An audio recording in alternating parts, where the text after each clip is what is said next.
هرچگان روستای زیبایی در 20 کیلومتری شمال غرب شهر کرد است. در مسیر بن و بعد از شهر نافچ در جاده فرعی چند دقیقه‌ای که رانندگی کنیم به روستایی میرسیم که آب و هوایش معتدل و کوهستانی است.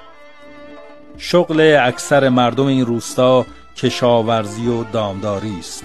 باغداری هم گسترش قابل قبولی در این روستا داشته است. در سالهای اخیر و با استفاده از شیوه‌های نوین آبیاری، کشاورزی در این روستا بیش از پیش رونق گرفته است، طوری که برخی از اهالی روستا که پیش از این به شهرهای دور و نزدیک مهاجرت نموده بودند دوباره به این روستا بازگشتند.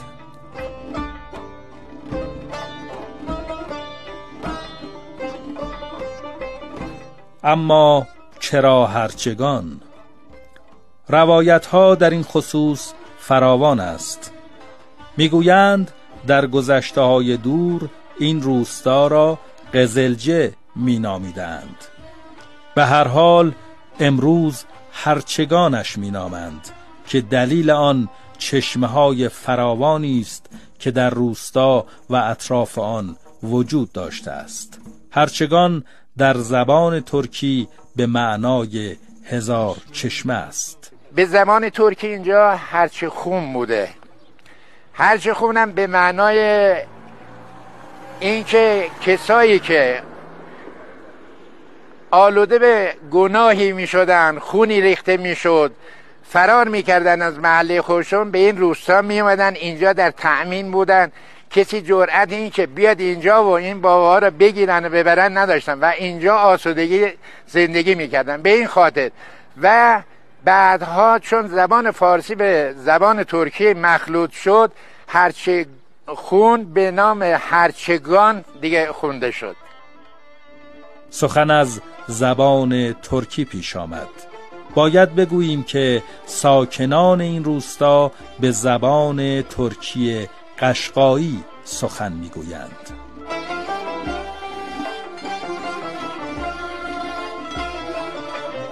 جمعیت این روستا را چند طایفه معروف تشکیل میدهند که در مجموع جمعیتی بالغ بر 2000 را شامل میشوند.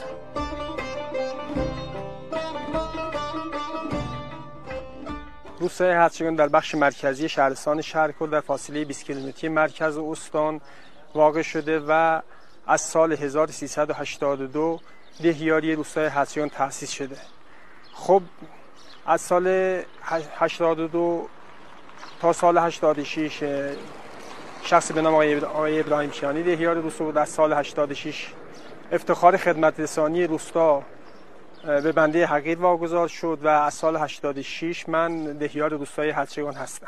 جمعیت روستای هرچگان در حال حاضر طبق سرشماری 1395 1996 نفر هستش. جمعیت فعلی روستای هرچگان 2300 نفر هستش، ولی روستای هرچگان چون روستای مهاجر فلز هستش، طبق مستنداتی که از مرکز درمانی روستا که سابقش به سال 1332 میرسه، جمعیتی بالغ در سال 1332 جمعیتی بالغ بر 2800 نفر بوده، ولی متاسفانه حالا به خاطر مشکلاتی که تو روستا وجود داشته مهاجرت زیادی داشته.